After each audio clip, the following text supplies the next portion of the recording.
Niya ako ng hikaw na pearl from Palawan. So, wala. Bakit may issue ba? O, nag-upload, mga yan nag-upload sa Na? online. Hindi ka Ay, nag-report. niskipan Oh ka. no, meron binigay si Imelda. I don't think naman Imelda is gano'n na, 'di ba, magi-skip. And alam mo tayong mga Pilipino tayo ay mapagbigay, mapagbigay tayo in general. So I don't think Imelda will do that. Meron po akong nakuha. Meron po akong nakuha.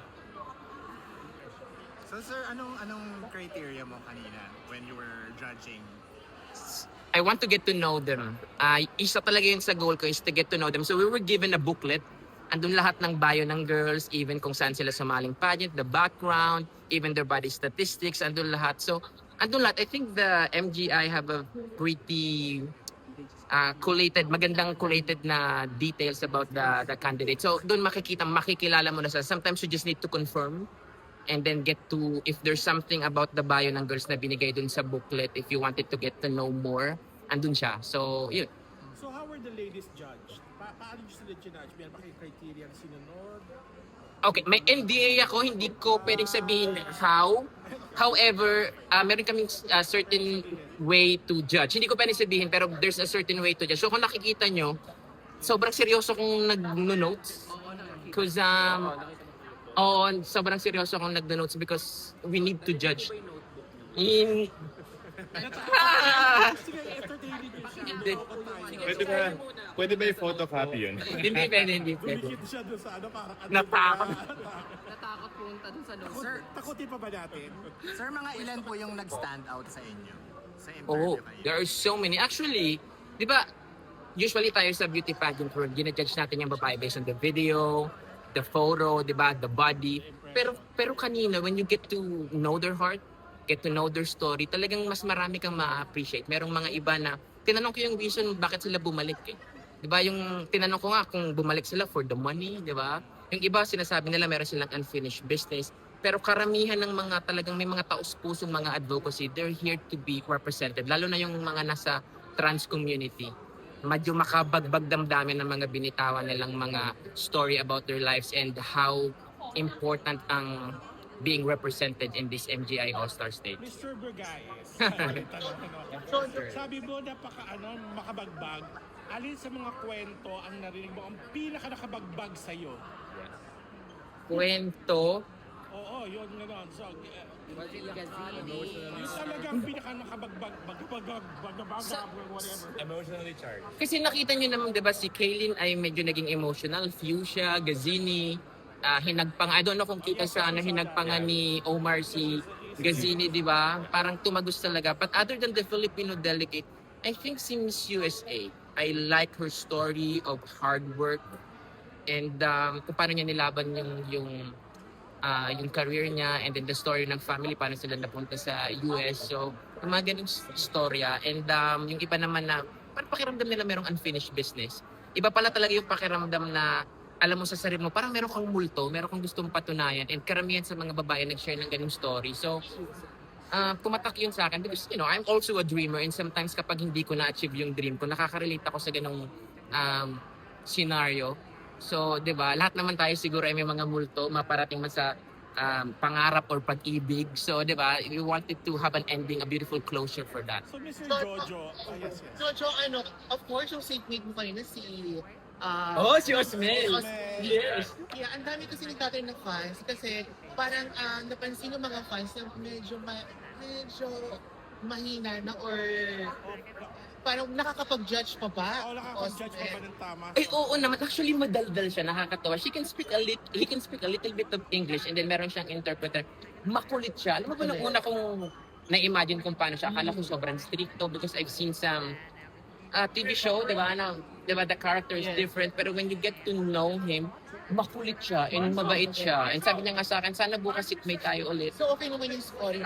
Kasi Yes. mga fans kasi nag-aalala ko kapag-score pa ba yan? Kasi parang medyo old na daw, ganyan. Hindi, So, okay. naman. Actually, bilang isang medyo chismoso, talagang sinisilip ko yung score niya. Ganun eh.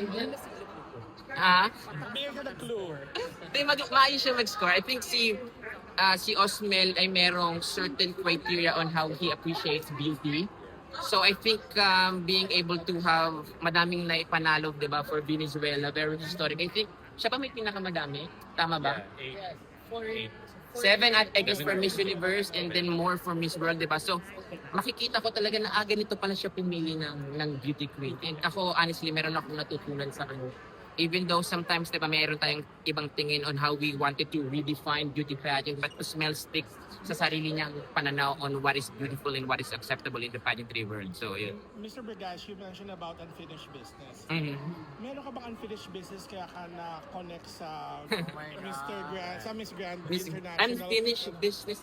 Actually, wala. I think this is more of like, trying to learn, diba? Kasi, mahilig ako sa film, mahilig ako sa production, I love the lights, alam mo yun. So, dito, other than just me doing the shoes, natutuwa ako na I get to learn and grow pa. Kasi diba, akala ko buong buhay ko na I'm just gonna do shoes. Pero dito ang dami kong natututunan. And kanina, kaya na-late ako, nauna na yung mga judges. Kasi tinuturo sa akin ni Papa na ito yung camera, ito yung unang salo ng camera, ganitong bilang ng camera ang meron kami, ito yung mga lights, this is how we do it. So, thirst of knowledge mo yan when it comes to production, will you be diving into production na ng isang pageant?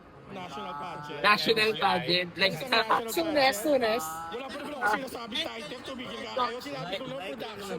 Ano ng launching? Same as the question I asked you a few weeks ago. The exact question. Are you going to produce a national pageant soon? I think kung ibibigay, maybe, I am open to the possibility. Pero every time na nakikita ko na ito, si Boss Ferdy, mga post nito, pag wag na magpa-pageant, o, di ba?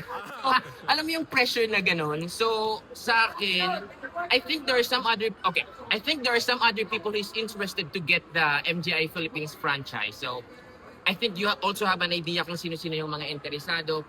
But, kung sa akin man ipagkatiwala, kung sakaling ibibigay, because I never really see myself like mag-produce ng project. It's a lot of pressure. And ako, kung isa sa mga natutuwa ko sa mga Filipino is that ang standard natin sa pageant ay napakataas.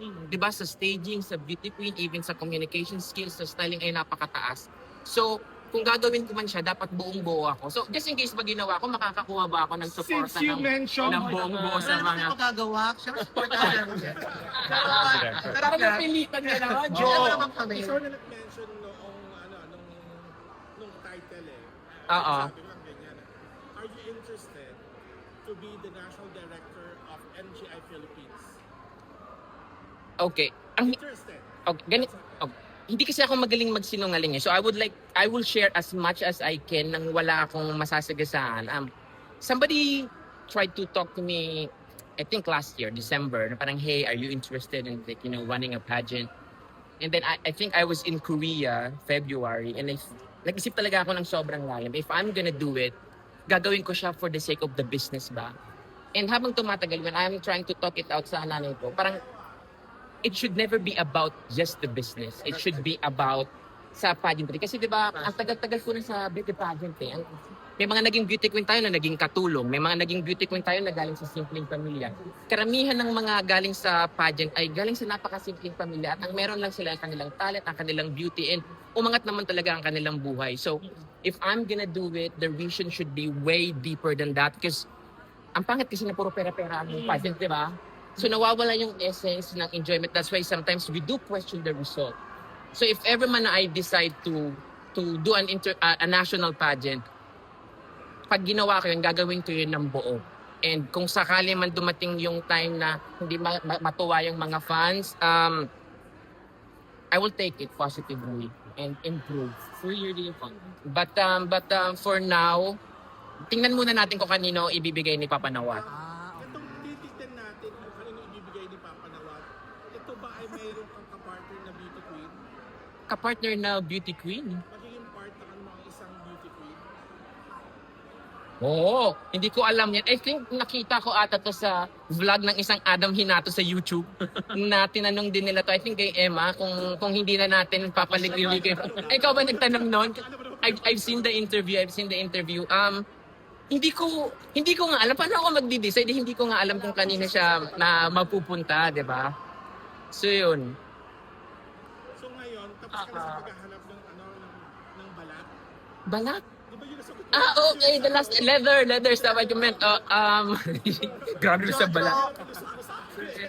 Grabe sa palusot. Ang dami, every time na nababanggit mo si Papa Nawat, ang dami mo sinasabi, ang dami mo natututunan sa Yes. business. So, yung pinaka-ultimate mo na learning mo kay Papa Nawat, aside sa on time yung production. Okay. Isa sa mga very, very beautiful na conversation namin ni Papa Nawat. Tinanong ko kasi siya one time nung nasa MGI office ako. Sabi ko sa kanya, what's the secret to success? And sabi ni Papa Nawat, creative. And inuuna ni Papa Nawat pagandahin ng isang bagay bago magpagkakit na kami. Alam mo, hindi niya agad iniisip na dapat pumera ako dito. So, mag-i-invest muna talaga siya. And kapag maganda ang investment, merong babalik. Diba? You cannot expect something good to blossom from something na hindi maganda. And yun yung na-appreciate ko kay Papa Nawat as a businessman. Kaya sinabi ko sa sarili ko na kapag nabigyan ako ng chance na ma-interview, gusto ko magsalita kung paano ko siya nakilala bilang tao because we have mixed opinion of Papa Nawat. Even I myself, before nung hindi ko pa siya nakikilala ng personal, but as I get to know him ng mas malalim, mabuti siyang tao. Yes, and he's very open to share. Hindi siya kuripot. Sabi nga nung playtime, Hindi siya kuripot. I was able to meet Playtime the last, I think 2 days ago sa MGI office. So, mabait siya. mabait nga daw. And ma-share siya ng info. So, kahit kayo pag nakausap niyo siya, and very accommodating. Ibang-iba. I mean, napunta na ako sa napakadaming show. Sobrang iba talaga.